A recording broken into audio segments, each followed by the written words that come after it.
आप सबको मेरा नमस्कार। आज हम जो विषय डिस्कस करने जा रहे हैं वो है कि जो इंपोर्ट का केस है और इंपोर्ट के केस में जब हम वहां से डायरेक्ट सप्लाई करते हैं तो क्या वहां पर हमें उस पोर्ट पर जहां पर वो माल आया है यदि वो हमारे प्रिंसिपल प्लेस के बिजनेस के अलग स्टेट में है तो रजिस्ट्रेशन लेना पड़ेगा।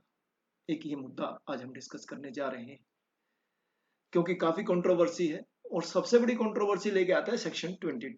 हम सेक्शन 22(1) को एक नजर देखते हैं जहां पर वो लिखता है every supplier shall be liable to be registered under this act in the state और union territory other than special category states. Now these lines are important from where he makes a taxable supply of goods or service. तो registration उसको कहां से लेना पड़ेगा? जहां से वो टैक्सेबल सप्लाई ऑफ गुड्स या सर्विस कर रहा है। नाउ यदि हम इस डेफिनेशन को देखें तो तीन चार चीजें यहां पर इंपॉर्टेंट है। एक कि उसकी लोकेशन क्या है सप्लायर की। दूसरा बिजनेस, वो डेफिनेशन में मैं नहीं जाऊंगा, एग्रीगेट टर्नओवर की डेफिनेशन में भी मैं नहीं जाऊंगा। तो यहाँ पर जो इंपॉर्टेंट डेफिनेशन है वो है कि location of supplier in case of goods. मैं सर्विस की बात नहीं कर रहा। तो लोकेशन ऑफ सप्लायर की कोई डेफिनेशन क्या एक्ट के अंदर दी है? जी नहीं।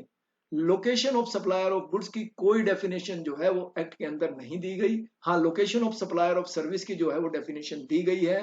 एग्रीगेट टर्नओवर की डेफिनेशन दी गई है। हालांकि जो location of supplier of goods की डेफिनेशन नहीं है। तो फिर इसमें सेक्शन 2 सब क्लोज 85 इज वेरी इंपॉर्टेंट, जो प्लेस ऑफ बिजनेस की डेफिनेशन बताता है। वो इंक्लूसिव डेफिनेशन है और वो क्या कहता है, हम आपके सामने है, a place from where the business is ordinarily carried on and include a warehouse, godown or any other place where a taxable person store his goods, supply or receive the goods or services or both. तो ये मान के चलें कि जो principal place of business है ये उसकी बात कर रहा है कि जहां पर या उसके अलावा कोई गोदाउन है या कोई वेयर हाउस है या कोई और दूसरा प्लेस है, कोई ऑफिस हमने बना लिया, जहां पर भी वो ये सारी चीजें करता है तो निश्चित रूप से वो प्लेस ऑफ बिजनेस माना जाएगा। दूसरा, जहां पर बुक्स ऑफ अकाउंट मेंटेन होती है वो भी प्लेस ऑफ बिजनेस में माना जाएगा। अब मान लिया कोई घर पर बुक्स ऑफ अकाउंट मेंटेन कर रहा है तो क्या वो प्लेस ऑफ बिजनेस माना जाएगा? हालांकि ये दूसरा इशू है, मैं अभी इस पर नहीं जा रहा। और कोई प्रोफेशनल के पास बुक्स ऑफ अकाउंट मेंटेन हो रही है, हालांकि नहीं होनी चाहिए लेकिन मेंटेन हो रही है, तो क्या उसको प्लेस ऑफ बिजनेस माना जाएगा? तो ये सवाल है, मैं वो सवालों को यहीं छोड़ता हूँ, आगे बढ़ता हूँ। A place where a taxable person is engaged in the business through an agent. Agent का मतलब कोई एजेंट उसने अपॉइंट कर दिया, चाहे वो किसी भी नाम से अपॉइंट करे, तो वो भी जो है, जो भी उसका स्थान है वो प्लेस ऑफ बिजनेस में माना जाए। अब उसके बाद जो इशू इन्वॉल्व है, इशू ये इन्वॉल्व है कि मेरा ऑफिस दिल्ली में है, मैंने बॉम्बे पोर्ट पर माल मंगवाया, अब मैं वहां से ही माल भेजना चाह रहा हूं। तो एज पर मैं सेक्शन 22(1) देखूं तो वो कह रहा है कि वहां पर मुझे रजिस्ट्रेशन लेना पड़ेगा। तो क्या ये फिजिबल है मेरे लिए कि मैं वहां पर हर जगह पर रजिस्ट्रेशन लेता रहूं? तो क्या कहता है कानून इसके बारे में? क्या क्या है कानून की राय? देखिए, इस पर कोई डायरेक्ट सर्कुलर तो अभी तक नहीं आया, लेकिन कुछ और सर्कुलर आए हैं। वहां से हम कुछ चीजें निकालने की चेष्टा करते हैं कि वहां से सीजीएसटी सीजीएसटी एक्ट या जीएसटी एक्ट की इंटेंशन क्या है। तो सेक्शन 10 जो है वो अप्रूवल ऑफ गुड्स की बात करता है कि मैंने कोई अप्रूवल ऑफ गुड्स भेजा और वहां पर मेरा गुड्स अप्रूव हो गया, तो ये सर्कुलर कहता है कि मैं अपनी बिल बुक वहां लेकर जा सकता हूं और मैं वहां पर बिल रेज कर सकता हूं। तो मेरा जो सप्लाई मानी जाएगी वो कहां से मानी जाएगी? जहां पर मेरा principal place of business situate है, जहां से मैंने सप्लाई एक्चुअल करनी है, और उसी के हिसाब से वो डिटरमाइन होगा कि ये इंट्रास्टेट है या इंटरस्टेट है। इसी तरह कोई बंदा ज्वेलरी लेकर जा रहा है अप्रूवल के लिए चालान के साथ, तो वहां पर जाके वो अप्रूव होगी तो साथ में वो बिल बुक भी कैरी कर सकता है और उस बिल का रेज कर सकता है। जैसा भी होगा वो प्लेस ऑफ सप्लाई के अकॉर्डिंग, वो इंटरस्टेट रहेगा, इंट्रास्टेट रहेगा, वो सर्कमस्टांसेस पे डिपेंड करता है। तो सर्कुलर नंबर 10 इस बात को क्लैरिफाई करता है। उसके बाद सर्कुलर नंबर 38 जॉब वर्क की बात करता है कि जॉब वर्कर के पास यदि मेरा माल जॉब वर्क होने के लिए गया तो वहां से वो डायरेक्ट माल जो है वो भिजवा सकता है।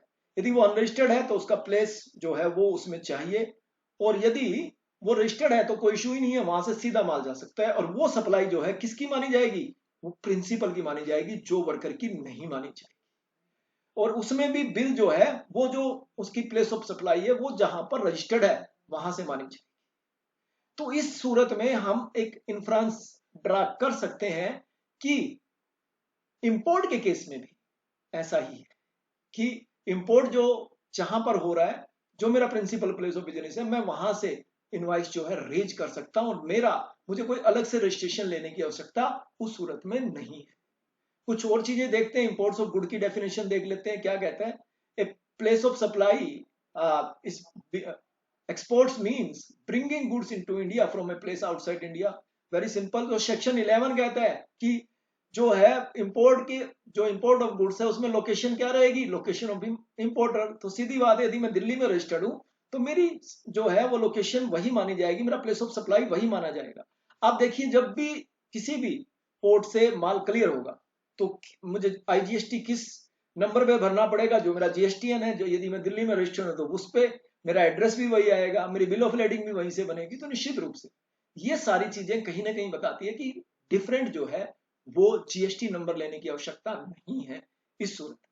इसके अलावा 3 एडवांस रूलिंग आई है जो आपके सामने स्क्रीन पर है, और तीनों एडवांस रूलिंग में ये बात कही गई है कि इस सूरत में यदि मेरा रजिस्ट्रेशन और जहां पर मैंने रजिस्ट्रेशन ले रखा है वो जगह कुछ और है, कुछ दूसरी पोर्ट पर माल आता है, तो निश्चित रूप से उस सूरत में जहां पर वो माल आता है और मैं उसी पोर्ट से माल आगे सप्लाई कर रहा हूं तो मुझे अलग से रजिस्ट्रेशन लेने की आवश्यकता नहीं है।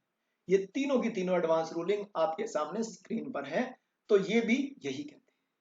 तो कंक्लूजन ये आता है कि जो definition of place of business है, प्लेस ऑफ सप्लाई है और pronouncement of the various advance ruling है, it can be concluded since the importer has no establishment or place of operation or any godown or GSTIN at the port of import, thus the place from where he ordinarily carries on the business shall be deemed to be the place from where he makes the taxable supply, and thus there is no requirement to take a separate registration in the state of import, in the case of import। तो निश्चित रूप से ये जो है बिल्कुल नट cell में मैं कहूं तो इंपोर्ट के केस में यदि मैं वहां से पोर्ट से ही डायरेक्ट माल सप्लाई कर रहा हूं तो उस सूरत में अलग रजिस्ट्रेशन लेने की आवश्यकता नहीं है। As per my wisdom, as per my view, निश्चित रूप से ये कोई कंक्लूडिंग रिमार्क्स नहीं है। निश्चित रूप से लॉ जो है अभी विस्तृत होना है, तो सिर्फ ये एक एकेडमिक डिस्कशन है और निश्चित रूप से कोई भी प्रोफेशनल कोलीग इस पर रिलाई करने से पहले please go through all the things। फिर हम एक नए डिस्कशन के साथ उपस्थित होंगे। तब तक आप सबको नमस्कार। Thank you very much.